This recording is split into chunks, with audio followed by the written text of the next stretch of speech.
আসসালামু আলাইকুম সুপ্রিয় শিক্ষার্থী ভাই বোনেরা, আশা করি সবাই যে যেখানে আছেন ভালো আছেন, সুস্থ আছেন। আমি আপনাদের মাঝে আরেকটা ভিডিও কন্টেন্ট নিয়ে চলে আসলাম, কারণ কিছু শিক্ষার্থী আমাকে ইনবক্স করতেছিল, স্যার আমাদের যে বাতিলকৃত পরীক্ষা, এই পরীক্ষাগুলো কবে হবে, এবং কিছু পরীক্ষা যে ব্যবহারিক পরীক্ষা স্থগিত হয়ে গেল, এই পরীক্ষাগুলো কবে হবে। আমাদের কিছু বাতিলকৃত পরীক্ষা এবং স্থগিতকৃত পরীক্ষা এবং ব্যবহারিক পরীক্ষা, এই তিনটা পরীক্ষার সম্ভাব্য ডেট নিয়ে আমি আজকের ভিডিও কন্টেন্ট নিয়ে চলে আসছি। তার আগে একটা কথা বলে দিই, আমি মোহাম্মদ মুশাররফ হোসাইন, দীর্ঘদিন যাবৎ কারিগরি লাইনের সাথে জড়িত। আপনারা সবাই জানেন বা অবগত। আহ, এর জন্য বরাবরই আমি কারিগরি শিক্ষার্থীদের নিয়ে কাজ করে থাকি, এবং কীভাবে ছাত্রদের উপকার করা যায় সেই চিন্তা ভাবনা ইনশাআল্লাহ সবসময় পোষণ করি এবং ভবিষ্যতেও করব। প্রিয় শিক্ষার্থী ভাই বোনেরা, আপনারা আমার যারা চ্যানেলে নতুন বা আমার চ্যানেলের সম্পর্কে জানেন না, তারা অবশ্যই অবশ্যই আমার চ্যানেলটা কী করবেন, সাবস্ক্রাইব করে দেবেন। এবং আপনাদের পরিচিত বন্ধু বান্ধব যারা এবার প্রথম, দ্বিতীয়, তৃতীয়, চতুর্থ, পঞ্চম, ষষ্ঠ পর্বে যারা রানিং স্টুডেন্ট, এদের মধ্যে যাদের পরীক্ষাগুলো স্থগিত হয়েছে, তাদের কাছে পরীক্ষা আপডেটটা ভিডিওটা শেয়ার করে দিবেন, যাতে সবাই দেখতে পারে। আপনি নিজেও উপকার হবেন, অপরকেও উপকৃত করার জন্য সুযোগ করে দিবেন। তাহলে আসেন আমরা একটু যদি কথা বলি কী নিয়ে ভিডিও করতেছি, তাহলে আমরা একটু হোয়াইট বোর্ডের দিকে খেয়াল করব। সুপ্রিয় শিক্ষার্থী ভাই বোনেরা, সবাই একটু হোয়াইট বোর্ডে খেয়াল করেন। আমাদের বর্তমান যে সেমিস্টারগুলো চলমান, প্রথম, দ্বিতীয়, চতুর্থ, ষষ্ঠ পর্বের সমাপনী পরীক্ষা নিয়ে আমাদের যে আলোচনাটা করা হবে। এখন আমাদের ইতিমধ্যে দ্বিতীয় পর্ব যারা যারা দ্বিতীয় পর্বের স্টুডেন্ট ছিল, তাদের ব্যবহারিক পরীক্ষাগুলো সেমিস্টার পরীক্ষা শুরু হওয়ার আগেই শেষ হয়ে গেছে। এর জন্য দেখেন ব্যবহারিক পরীক্ষার যে সিরিয়াল, ওইখানে দেখেন দ্বিতীয় পর্ব নাই, কিন্তু তাত্ত্বিক পরীক্ষা বা সমাপনী লিখিত পরীক্ষা যেটা, এই পরীক্ষাগুলো কিছু আটকানো রয়ে গেছে। কাদের রয়ে গেছে? প্রথম পর্ব যারা, দ্বিতীয় পর্ব যারা, চতুর্থ পর্ব যারা, ষষ্ঠ পর্ব যারা, এদের 4টে সেমিস্টারের 3টা সাবজেক্টের পরীক্ষা আটকা পড়ে গেছে। আমাদের 3টা সাবজেক্টের পরীক্ষার শিডিউলটা পূর্বে দেওয়া ছিল, তো এই তারই ধারাবাহিকতায় আমি কিছু শিডিউল লিখে রাখছি, যাতে বুঝতে সুবিধা হয়। আচ্ছা, আমি একটু যদি বলি, আপনাদের তাত্ত্বিক যে পরীক্ষাগুলো আর শিডিউল পূর্বে দেওয়া ছিল, এটা কখন দেওয়া ছিল? এই শিডিউলটা আপনাদের যে ভূমিকম্পের যে প্রবণটা শুরু হলো, ভূমিকম্প প্রবণ শুরু হওয়ার প্রেক্ষিতে বা আর্থকুয়েকের যে সমস্যা বা প্রবলেমজনিত কারণে পরীক্ষাগুলো যে পিছিয়ে গেল, এরপরে শিডিউলগুলো ছিল এগুলা। 29 তারিখ 2টা সকালে ছিল, বিকালে ছিল। 30 তারিখ 2টা সকালে ছিল, বিকালে ছিল। 31 তারিখ 2টা সকালে ছিল, বিকালে ছিল। এই 3টা পরীক্ষা আপনাদের পরবর্তী শিডিউল করা হয়। এই পরবর্তী শিডিউল যখন করা হয়, 29 তারিখের পরীক্ষা যখন শিডিউল করা হয়, তখন আপনাদের আন্দোলন শুরু হলো। আমাদের ডিপ্লোমা ভার্সেস বিএসসি ইঞ্জিনিয়ারিং যে একটা সমস্যা চলতেছে, এই সমস্যা পূর্বেও ছিল, এখনও আছে, ভবিষ্যতে চলমান থাকবে। তো যাই হোক, আপনারা যে আন্দোলন করেছেন, আপনাদেরকে সবাইকে অভিনন্দন, কারণ আপনারা সবাই ডিপ্লোমারা সুন্দর একটা সমাজবদ্ধভাবে একত্রিত হয়ে সুন্দর একটা আন্দোলন করেছেন। আপনাদেরকে সবাইকে ধন্যবাদ। এবং ডিপ্লোমার ছাত্ররা যে সবসময় একজোট, তা প্রমাণ করে দিয়েছেন আপনারা। যাই হোক, আন্দোলন যেহেতু করেছেন, আন্দোলনের সময় যে পরীক্ষা 3টা ছিল, এই 3টা পরীক্ষা স্থগিত করা হয়। আপনাদের 29 তারিখ পরীক্ষাটা স্থগিত করে দেওয়া হয় 3 তারিখে, 30 তারিখ পরীক্ষাটা স্থগিত করে দেওয়া হয় 5 তারিখে, 31 তারিখের পরীক্ষাটা স্থগিত করে দেওয়া হয় 7 তারিখে। এখন এই পরীক্ষার শিডিউল যখন দেওয়া হইলো, তখনও আপনাদের আন্দোলন চলমানই ছিল, তখনও আপনাদের আন্দোলন বেগবান হয়েছে আরও।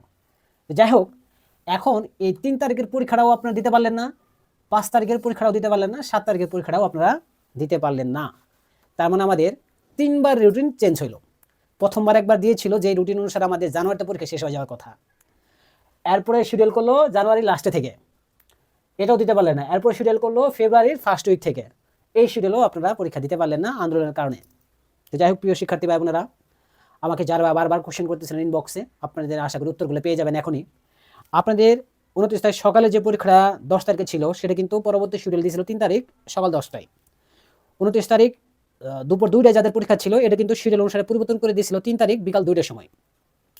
30 তারিখ সকাল 10টার সময় যাদের পরীক্ষা ছিল, এটা কিন্তু দেওয়া হয়েছিল পরিবর্তন করে 5 তারিখ বিকাল 3টার সময়। 30 তারিখ বিকাল 2টার সময় যাদের ছিল, ওটা কিন্তু 5 তারিখ বিকাল 2টায় করে দেওয়া হয়েছিল। যাই হোক, 31 তারিখ যাদের সকাল 10টায় ছিল, ওটা কিন্তু 7 তারিখ সকাল 10টায় করা হয়েছিল। 31 তারিখ যাদের বিকালে পরীক্ষা ছিল, এটা কিন্তু পরিবর্তন করে 7 তারিখ বিকালে করা হয়েছিল। তাহলে এই দুটো চেঞ্জ হলো, আর প্রথমে একটা ছিল, এই 3বার চেঞ্জ হয়েছে। এখন যে রুটিনটা হবে সর্বশেষ 4র্থবারের মতন সংশোধন বা কারেকশন। সুপ্রিয় শিক্ষার্থী ভাই বোনেরা, এই চতুর্থ বারের পরীক্ষা আপনাদের খুব দ্রুত হবে। কেন হবে বিস্তারিত আমি হোয়াইট বোর্ডে বলতেছি, সবাই একটু খেয়াল করলে বুঝে যাবেন। আচ্ছা, আপনাদের পূর্বের শিডিউল অনুসারে আপনাদের পূর্ব নির্ধারিত পরীক্ষার তারিখগুলো ছিল এগুলা, এরপরে তারিখ চেঞ্জ করে এগুলো দেওয়া হয়। এই দুটোও ফিল হয়নি, পরিপূর্ণ হয়নি, পরীক্ষা হয়নি। এর পরবর্তী শিডিউল কিন্তু আপনাদের ব্যবহারিক পরীক্ষার যে শিডিউলটা দেওয়া ছিল আপনাদের ফেব্রুয়ারি 1 তারিখ থেকে 7 তারিখের মধ্যেই ব্যবহারিক পরীক্ষা শেষ হয়ে যাওয়ার কথা ছিল। এটা হলো কি আপনাদের পূর্ব নির্ধারিত পরীক্ষার তারিখ, এটা ব্যবহারিক পরীক্ষার কথা বলতেছি এখন। এতক্ষণ তাত্ত্বিকের কথা বলতেছিলাম, এখন ব্যবহারিক পরীক্ষা শুরু হলো। তাহলে ব্যবহারিক পরীক্ষা কাদের হবে? প্রথম পর্ব, চতুর্থ পর্ব, ষষ্ঠ পর্ব। দ্বিতীয় পর্ব নাই কেন? দ্বিতীয় পর্ব আগে পরীক্ষা হয়ে গেছে, সমাপনী পরীক্ষা শুরু হওয়ার আগেই ওদের ব্যবহারিক পরীক্ষা হয়ে গেছে। তাহলে এখন ব্যবহারিক পরীক্ষা হবে প্রথম, চতুর্থ, ষষ্ঠ পর্বে যারা আছেন এদের পূর্ব নির্ধারিত যে তারিখটা দেওয়া ছিল এই তারিখ অনুসারে আমাদের 1 তারিখ থেকে 7 তারিখ ফেব্রুয়ারি মাসে ব্যবহারিক পরীক্ষা হয়ে যাওয়ার কথা ছিল। কিন্তু যেহেতু আমাদের পূর্ব নির্ধারিত যে তারিখগুলো দেওয়া ছিল এগুলো দুইবারই চেঞ্জ হয়েছে, ওই হিসেবে এই তারিখটাও চেঞ্জ করা হয়েছে, ব্যবহারিক পরীক্ষা তারিখটা। তাহলে ব্যবহারিক পরীক্ষা তারিখটা শিডিউল পরে যে শিডিউলটা দিল সর্বশেষ, সেই শিডিউলে বলা আছে 22 তারিখ থেকে 28 ফেব্রুয়ারি। 22 তারিখ থেকে 28 ফেব্রুয়ারির মধ্যে যাবতীয় ব্যবহারিক পরীক্ষার কার্যক্রম শেষ করতে হবে। সুপ্রিয় শিক্ষার্থী ভাই বোনেরা, এই জায়গায় গুরুত্বপূর্ণ বিষয়, যদি আমাদের 22 তারিখ থেকে 28 তারিখের মধ্যে সব পরীক্ষা শেষ করতে হয়, তার মানে আমাদের আজকে কয় তারিখ? আজকে হলো আমাদের 13 তারিখ। তাহলে 13 তারিখ ফেব্রুয়ারি মাসে 13 তারিখ যদি হয় তাহলে আপনাদের শেষ করতে হবে 22 তারিখ। তাহলে আমরা যদি 22 তারিখ হিসাব করি তাহলে 23 তারিখ যদি হিসাব করি 10 দিন, তাহলে এই 10 দিনের মধ্যে আমাদের যাবতীয় পরীক্ষা শেষ করতে হবে। সুপ্রিয় শিক্ষার্থী ভাই বোনেরা, আপনাদের এর মধ্যে 6টা লিখিত পরীক্ষা শেষ করতে হবে এবং ব্যবহারিক পরীক্ষা দিতে হবে আপনাদের। এখন যদি 22 তারিখ থেকে 28 তারিখ মধ্যে শেষ করতে চাই, সর্বশেষ যদি 28 তারিখ হয়, আমরা যদি সর্বশেষ 28 তারিখে হিসাব করি তাহলে 13 তারিখ হলো আজকে বাদ দিয়ে ধরুন কালকে 14 তারিখ, 14 তারিখ তো বন্ধ, হ্যাঁ, তার মানে আপনাদের 15 তারিখ থেকে কার্যক্রম শুরু হবে। তাহলে 15 তারিখ থেকে যদি আমি হিসাব শুরু করি আপনাদের 28 তারিখের মধ্যে যাবতীয় পরীক্ষা শেষ করতে হবে। তাহলে এখন সময় আছে হাতে আপনাদের কতদিন? 15 তারিখ থেকে যদি হিসাব করি ধরুন 13 দিন আছে আপনার হাতে, সময় আছে 13 দিন। সুপ্রিয় শিক্ষার্থী ভাই বোনেরা, এই 13 দিনের মধ্যে আপনাদের লিখিত পরীক্ষাও শেষ হবে, আপনাদের ব্যবহারিক পরীক্ষাও শেষ হইতে হবে। কারণ আমাদের ব্যবহারিক পরীক্ষা শিডিউল দেওয়া আছে 22 তারিখ থেকে 28 তারিখের মধ্যে শেষ করতে হবে। তার মানে 22 তারিখে আগে আমাদের লিখিত পরীক্ষা শেষ করতে হবে, দেন 22 তারিখ থেকে 28 তারিখের মধ্যে যে 1 সপ্তাহ সময় থাকে বা 6 দিন সময় থাকে, 6 দিনের মধ্যে ব্যবহারিক পরীক্ষা শেষ করতে হবে। সুপ্রিয় শিক্ষার্থী ভাই বোনেরা, আমরা যদি 13 তারিখ থেকে হিসাব করে যদি আমরা 28 তারিখ পর্যন্ত যাই তাহলে মাঝখানে আমাদের সময় হলো 15 দিন। এখন আমাদের মাঝখানে একটা রমজান আছে। সুপ্রিয় শিক্ষার্থী ভাই বোনেরা, আমরা যে ধর্মের অবলম্বনী থাকি না কেন, আমরা মুসলমান ধর্মাবলী যারা আছে আমাদের পবিত্র মাহে রমজান 18 তারিখ থেকে শুরু হওয়ার কথা ইনশাল্লাহ। আমরা 18 তারিখ থেকে রমজানের প্রথম রমজান পালন করবো ইনশাল্লাহ। আমি মুসলমান ভাই বোন যারা আমার কথাটা শুনবেন বা ভিডিওটা দেখবেন সবাইকে পবিত্র মাহে রমজানের শুভেচ্ছা, এবং পবিত্র মাহে রমজানে যাতে আমরা নিজেদের ধর্মাবলী অনুসারে নামাজ কালাম রোজা করতে পারি ইনশাল্লাহ, আমাদের আল্লাহ তাআলা যেন সবাইকে তৌফিক দান করেন। আর পবিত্র মাহে রমজানের ভিতরে আমাদের 18 তারিখ যদি হয়, আমাদের 15 তারিখ থেকে যদি একাডেমিক কার্যক্রম শুরু হয় তাহলে 18 তারিখ মাঝখান থাকে 3 দিন। এই 3 দিনের মধ্যে আপনার লিখিত পরীক্ষা দিবেন না ব্যবহারিক পরীক্ষা দিবেন? এর জন্য আমাদের রমজানও পরীক্ষা দিতে হবে। বরাবরই আমার রমজানে পরীক্ষা হয়, হ্যাঁ, এবারও তাই রমজানই চলে গেল, আমাদের রমজানের পরীক্ষা তাহলে চলে যাবে। তাহলে আমরা সর্বশেষ যদি 28 তারিখ হিসাব করি আমাদের মাঝখানে সময় থাকবে 13 থেকে 15 দিন। এই 15 দিনের মধ্যে শেষ করতে হবে। আমি আরেকটা কথা যদি আপনাদের কাছে অ্যাড করি, 28 তারিখের মধ্যে শেষ করতে হবে এবং আপনাদের প্র্যাকটিস পরীক্ষার মার্কস 24/2/2026 মানে ফেব্রুয়ারি 24 তারিখ থেকে মার্ক এন্ট্রি শুরু করতে হবে। সুপ্রিয় শিক্ষার্থী ভাই বোনেরা, আপনাদের প্র্যাকটিস পরীক্ষার মার্কস 24 তারিখ থেকে শুরু করতে হবে। আমাদের মার্চের 3 তারিখের মধ্যে যাবতীয় এন্ট্রি শেষ হয়ে যাবে। মার্চের 3 তারিখের মধ্যে বা 5 তারিখের মধ্যে আমাদের যাবতীয় এন্ট্রি শেষ হয়ে মার্কস। এর জন্য আমাদের আমি যদি এই ডাটা এন্ট্রি বা মার্কস এন্ট্রি যদি তারিখটা একটু দেখি, সেটা হলো 24 তারিখ। তার মানে আমাদের 22 তারিখ থেকে 28 তারিখের মধ্যে যাবতীয় পরীক্ষা শেষ করতে হবে। সুপ্রিয় শিক্ষার্থী ভাই বোনেরা, আমাদের মূল আলোচনার উদ্দেশ্য ছিল আপনাদের যে যেখানে আছেন আশা করি ভালো আছেন, সুস্থ আছেন, নিরাপদে আছেন। এখন সবাই আস্তে আস্তে ঢাকামুখী হবেন পরীক্ষা দেওয়ার জন্য। আপনাদের পরীক্ষাটা খুব দ্রুত হবে, কারণ সামনে রমজান আসতেছে, আপনার সময় খুব সংকীর্ণ। এই জন্য এই 12 থেকে 13 দিন বা 15 দিনের মধ্যে যাবতীয় পরীক্ষা শেষ হয়ে যাবে। এর জন্য আপনারা সবাই যার যার কর্মস্থলে চলে আসবেন ইনশাল্লাহ। আশা করি কর্মস্থল বলতে আমি বোঝাচ্ছি যার যার ইনস্টিটিউট, হ্যাঁ, আপনার ছাত্র মানুষ পড়াশোনা এটাই কাজ, আপনাদের এটাই কর্ম। তাহলে আমাদের এই 15 দিনের মধ্যে যাবতীয় পরীক্ষা শেষ হয়ে যাবে। সুপ্রিয় শিক্ষার্থী ভাই বোনেরা, আমাদের নতুন যে রুটিন হবে আমাদের আগামী রবিবারে আপনারা রুটিন কারিগরি শিক্ষা বোর্ডের ওয়েবসাইটে পাওয়া যাবেন ইনশাল্লাহ, অথবা কোনো নোটিশ পাবেন, আপনারা দেখবেন নোটিশ অনুসারে আমার আপডেটটা ইনশাল্লাহ কাছাকাছি মিলে যাবে ইনশাল্লাহ। যাই হোক, সুপ্রিয় শিক্ষার্থী ভাই বোনেরা, আপনাদের যে পরবর্তী সেমিস্টারে ক্লাস হওয়ার কথা ছিল, পরবর্তী সেমিস্টারে যে ক্লাস হওয়ার কথা ছিল আপনাদের ক্লাস পূর্বের শিডিউল অনুসারে আপনাদের জানুয়ারি 26 তারিখ থেকে ক্লাস শুরু হওয়ার কথা ছিল। যখন রুটিন চেঞ্জ করলো তখন কিন্তু জানুয়ারির শেষের দিকে আপনাদের থিওরি পরীক্ষা দিল। সো তখন এই পরীক্ষাটা আর মানে এই ক্লাসের শিডিউলটা ঠিক রাখতে পারলো না। এরপর যখন আবার চেঞ্জ করলো, যখন ফেব্রুয়ারি 3 তারিখ থেকে পরীক্ষা দিল, তখন কিন্তু ক্লাসের শিডিউল দিয়েছিল ফেব্রুয়ারির 19 তারিখ। এই শিডিউলও ফেল করলো। তার মানে ফেব্রুয়ারি 19 তারিখ থেকেও শিডিউল ফিল আপ করতে পারলো না, নতুন ক্লাসের জন্য শিডিউল ফিল আপ করতে পারলো না। তাহলে এখন কথা হলো স্যার, আমাদের তাহলে পরীক্ষা যদি 22 তারিখে শেষ হয়ে যায় বা 28 তারিখের মধ্যে যাবতীয় পরীক্ষা শেষ হয়ে যায়, আমাদের পরবর্তী সেমিস্টারে ক্লাস করবে।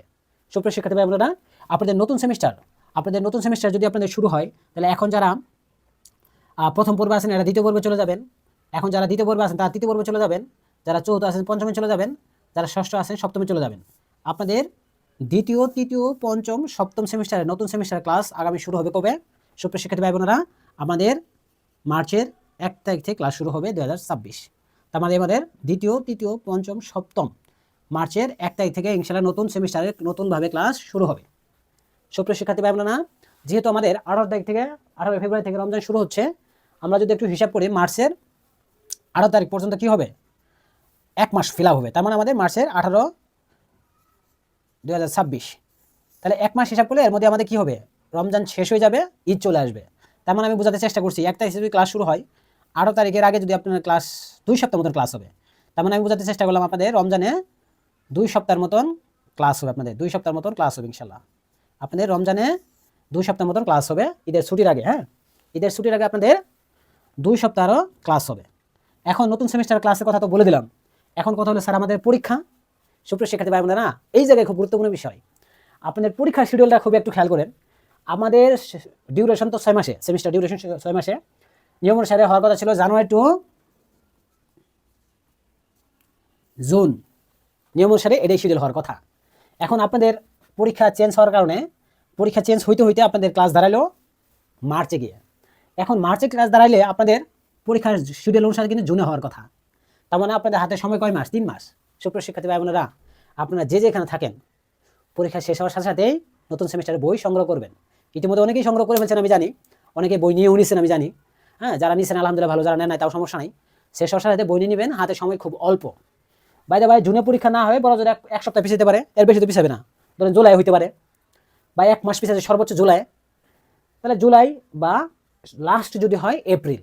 কিন্তু কারিগরি শিক্ষা বোর্ডের শিডিউল অনুসারে আমাদের জুনেই পরীক্ষা হওয়ার কথা। আপনাদের হাতে সময় থাকবে 3 মাস, যদি 1 মাস পিছিয়ে যা বড় যদি 4 মাস। তার মানে আমাদের পরীক্ষাটা সেমিস্টার ফাইনাল পরীক্ষা, পরবর্তী সেমিস্টারের দ্বিতীয়, তৃতীয়, পঞ্চম, সপ্তম সেমিস্টার পরীক্ষা হবে জুলাই মাসে পরীক্ষা হবে বড় জোর। সুপ্রিয় শিক্ষার্থী ভাই বোনেরা, আমার এই ভিডিওটা দেখার পরে আশা করি সবার উপকার হবে। আপনারা ইনশাআল্লাহ খুব দ্রুতই নোটিশ পেয়ে যাবেন ওয়েবসাইটে। আর যারা আমার ভিডিওটা দেখলেন অবশ্যই বেশি বেশি শেয়ার করে দেবেন। আর আমার চ্যানেল যারা নতুন অবশ্যই ভিডিওটাকে সাবস্ক্রাইব করবেন। আমি ব্যস্ততার মাঝেও ক্লাসটা আমি দিয়ে দিলাম, যাতে আমাকে যারা ইনবক্স করতেছিল বারবার তাদের যাতে একটু সহজ হয়। আশা করি সবাই ভালো লাগবে এবং বুঝতে সহজগম্য হবে। এই বলে আজকে ক্লাসটা শেষ করছি। সবাই ভালো থাকবেন, সুস্থ থাকবেন। আসসালামু আলাইকুম।